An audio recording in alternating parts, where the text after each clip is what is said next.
Hello, fellow traders. 'Tis I, the Rumpled One, coming to you Wednesday, December the 11th, the year 2019. Let's talk trading, change, and it's FOMC day. Yeah, in a couple of hours, we'll get the FOMC numbers and we'll see what the market does.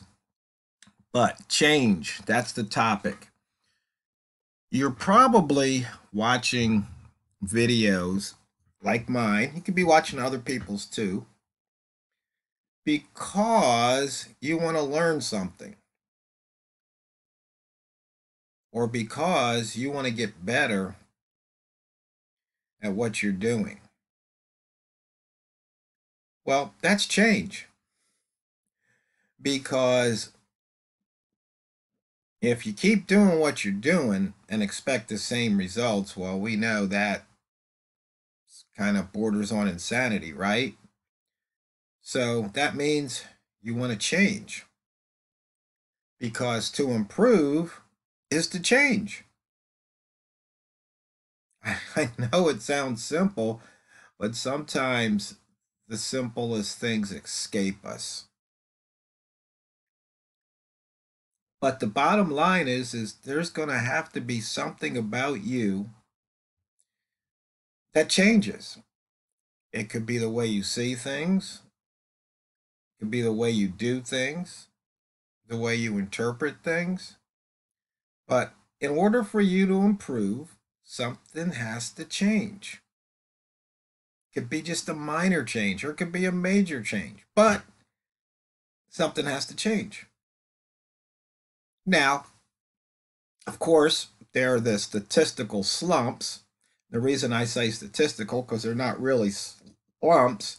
It's just that, if you've got a large set of numbers, like if you flip coins a lot, you could have a streak of 10 or 20 heads and you think it's on a head streak. No, that's just part of the normal distribution. That happens. So, same thing with trading. You could have a streak of losses or a streak of wins, but that's just part of normal distribution. But if you want to improve, then maybe in those streak of losses, maybe had you done something slightly different, maybe you could have turned some of those losses into a win here and there. I don't know. But you'll have to figure that part out. But I'm just telling you that if you really want to improve, then something about you has to change. Not changing systems or methods or indicators or trading platforms or brokers or any of that stuff. No, something about you has to change. Because you see, if you make that change and you have a success, that's going to build your confidence. Then you're going to repeat that and you're going to be more competent. Because you see, that's once again all part of the change, right? Is that you're going to become more competent, which will give you success, which will give you more confidence. Now, the other part is while you're undergoing change, you have to have your risk and money management in place, because you don't want to lose more on any one particular trade than you're willing to lose. Okay?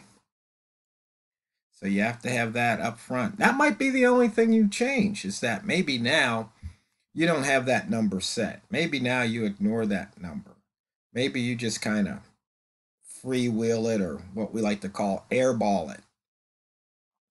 So, if that's the case, maybe if you'd make that one change. So, to move forward, what I would suggest you do is you can write a list if you want of all the things you think you might need to change, but just pick one, work on it. Work on it for the rest of the week. And then maybe for the rest of the month. Then when you got that one nailed down, go on to the next one. Don't try to do everything at once, because but just do one thing, okay? But fellow traders, just remember one thing. These videos that I put out there are for educational purposes only, and your results may vastly differ from mine. And always remember and never forget that trading is very, very, very, very risky. You can lose money. You can lose all your money. So, if you are seeking advice or guidance, financial advice, trading advice, make sure you go get an accredited financial advisor. Okay? Make sure they're an accredited financial advisor. That way, when you take their advice, if you lose your money, if you lose all your money, you can rest assured that you got your advice from an accredited financial professional rather than some guy you heard talking on a YouTube video or something you read on the internet somewhere. It should make you feel all warm and fuzzy, right? Okay, so we've got the dollar yen up on the chart here. And you can see here up across the previous day's high, down below the open, back up and across the previous day's high, back below the open, across the open, back below the open. I mean, and we're only talking about what? Between here, the high and the open is only 8 pips. Oh, really not much. So you see why grabbing a pip or two here and there isn't such a bad thing. Okay, on to the weekly chart. Let's see if we got some gaps that have filled. I can't remember how many we had yesterday, but today we have 1, 2, 3, 4, 5 that haven't filled the gap, and we're about halfway through the week now. Through the trading week. And as you can see, we're 8 pips above the weekly open. We almost hit the weekly pivot there. Okay, we're 99 pips below the yearly open, 85 pips below the monthly open, and we're 7 pips up for the week, but we're down 3 on the day right now.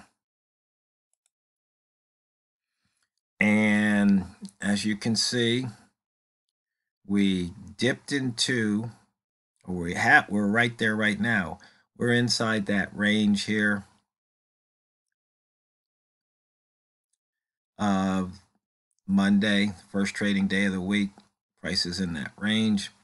But you can see here, it had exit. Actually, it started above the range and kept going into the first day, trading day of the year's range, but then it returned down and we're back here. So maybe look for a break to the upside during an FOMC. Here we're below some more opens.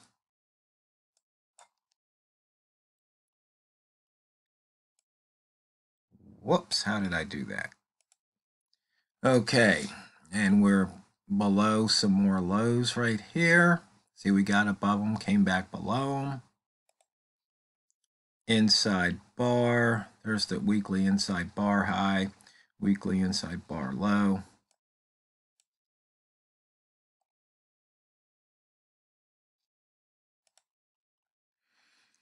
On the daily, so far, we've got 5 pairs over 100 pips in range.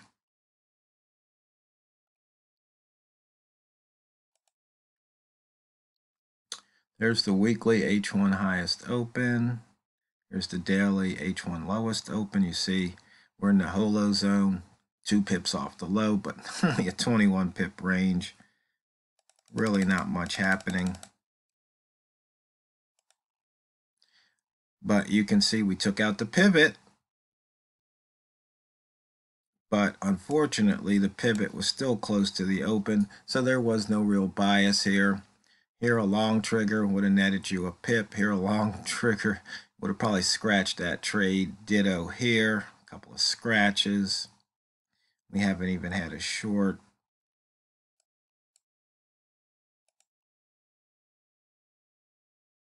And look, switching over to the pound dollar, you can see we're in the upper rat zone.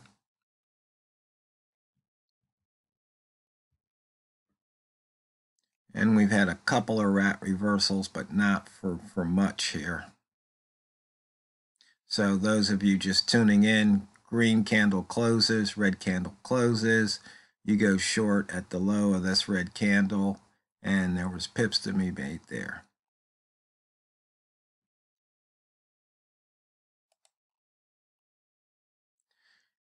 And on the pivot chart, there's that weekly pivot right here that we haven't hit yet, but we did take out the daily today. And so that's what it's looking like on the missed pivots for the daily. I'll switch over to the weekly just so you can see. And just for the heck of it, there's the monthly. Oh, and I did have a question. Somebody asked, a trader asked, whether or not this works on the M5 chart. Now, if you're saying, if I pull up an M5 chart and I'm looking at the daily pivots, yeah, you can do that. But if you switch over here to the M5 chart and you're looking for M5 missed pivots, I don't really think that's going to pan out for you very well, because I think you'll just be getting, you won't know which direction to trade. I mean, what are you going to base your bias on? And, you know, given the range of the M5 chart, or the M5 candle, the average range, as you can see here, there's a ton of missed pivots. But once again, it just doesn't really make much sense, because here you got a missed pivot, it came down, it took it out, but there's a missed pivot, it came and took it up. But I mean, once again, the high was 67, the low was 65. We're only talking 2 pips. So I hope that answers that question. I mean, if you would prefer to look at a M5 chart, but with the daily pivots, yeah, by all means. You know, we can go back to this chart here and switch over to M5 and, you know, look at those pivots.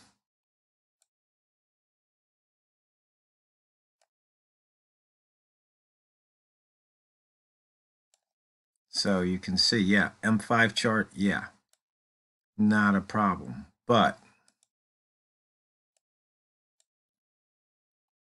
as far as the M5 here, no, we really don't want to do that, I don't think. Price action, you guys know what to look for. The wick zone, once again, in and out. Regular line cross, we've already looked at that because there wasn't much action that we haven't seen before. Tick chart showing just a few pips, not enough to write home about. There was a short trigger there, but with the range, I mean, sometimes you just have to pass. Now, moving over to the back to the dollar yen, and you can see the wick, the previous week's high here. Price went up through it. Looking at the daily chart, sitting at 80 right now. You got the lower weekly wick zone, upper weekly wick zone. Back to the yen on the ATR chart, but with these small ranges, you can see here is only 12 pips from open to the daily open plus half the ATR. Just not that much range here. 42 on the week, 21 on the day. And looking, we have frequency distribution on the range on the pound. But let's just switch that over to dollar yen. Let's switch it to M5. And it might not display in time. Let's hold. As you can see here, there's just not that many ranges, 10 or more. So, fellow traders, change if you want to improve, because it's not what you trade, it's how you trade it. Drain the banks.